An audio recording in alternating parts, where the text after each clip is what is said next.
Hello, namaskar everyone. Today we are going to talk about a very important breaking news that Sri Lanka may be helping China to spy on India. This is what the allegations of the West are recently because of the continuous movement of research vehicle between China and Sri Lanka. This is something to be very careful of, and it is going to concern India a lot. Pooja Dwivedi UPSC is my Telegram channel. If you want to get the PDF of whatever I teach here, you can do so. Other than this, on my Instagram channel, you can talk to me about UPSC. Sri Lanka says that it is processing China's request for research ship docking and it is going to raise security concerns for India. This research vehicle is by the name of Xi'an 6.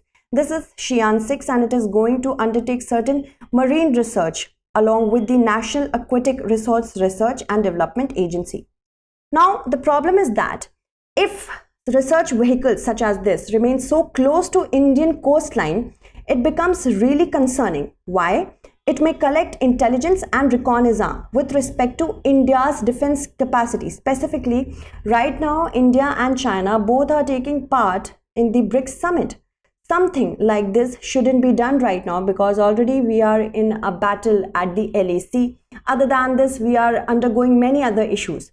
Moving on. Chinese vessel Yuan 5 was also one of the research vehicles that docked at Sri Lanka's Hambantota port despite many concerns and many issues that were raised between India and Sri Lanka at the highest level.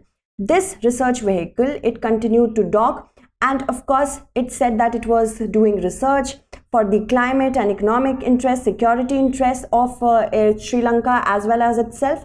But of course it may be collecting reconnaissance. Moving on, China's satellite tracking vessel Yuan 5, it actually docked at southern Hambantota port.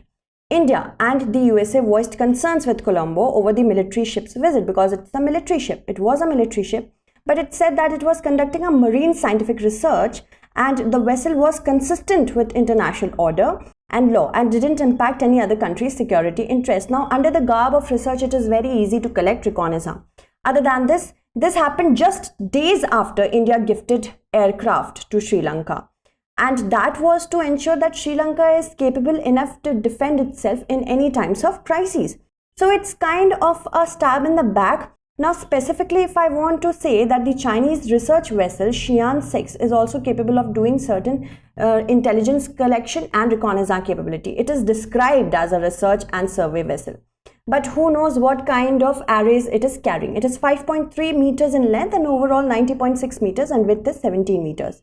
It is going to research jointly with National Aquatic Resource Research and Development Agency. But 2 weeks ago only, the Chinese People's Liberation Army Navy warship Haiyang 24 HAO also arrived in the countries on a 2-day visit. So why is it so important for us to know about this? Because it of course is concerning India's security, specifically right now when the world is becoming more volatile. You must be thinking, why is Sri Lanka siding with China so much? Because Sri Lanka owes around $7.1 billion to bilateral creditors. And in that, $3 billion is to China. Because China has pumped in so much amount of money in Sri Lanka that it is unable to pay it back. The thing is that whenever you are under the economic neo-imperialism of any country, it becomes really hard to say no. Colombo firmly backs the One China policy. It has said this time and again. That is why when Nancy Pelosi visited Taiwan, it asked countries to refrain from provocation. This particular statement was very symbolic in nature because it was clearly showing that it is siding with China. Chinese loans account for about 10% of Sri Lanka's total foreign debt, and this is the problem. Now, this time is very intriguing because recently the Kachchatheevu island is in the news. Kachchatheevu island is a 285-acre of island. It is uninhabited because water resources for drinking are not present over here. It is not more than 1.6 kilometer in length. When it comes to its broadest point, it is 300 meter in breadth. And this is just 33 kilometers away from Indian mainland area. The problem is that in the 1970s, specifically 1974, under a maritime agreement, it was ceded by India to Sri Lanka.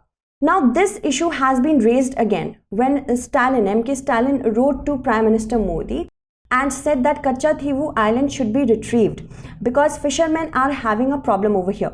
Other important development is that recently Philippines and India, they have signed MOUs which aims at enhancing professional linkage between two coast guards. So India wants to maintain presence here, which is very close to the South China Sea, and that is why maybe China and Sri Lanka, because of these two issues, want to maintain presence over here.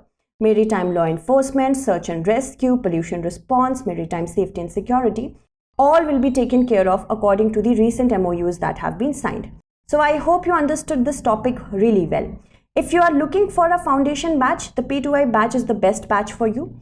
You can take admission in English or Hindi. Just use the code PDLive to get a discounted price. This batch will start from the 23rd of August. That means it is starting from today only. At 6 p.m. I will be taking up classes in these. Make sure you become one of the students who will be seen at the StudyIQ campus, because a mains residential program is also included here. Thank you so much for watching and stay updated.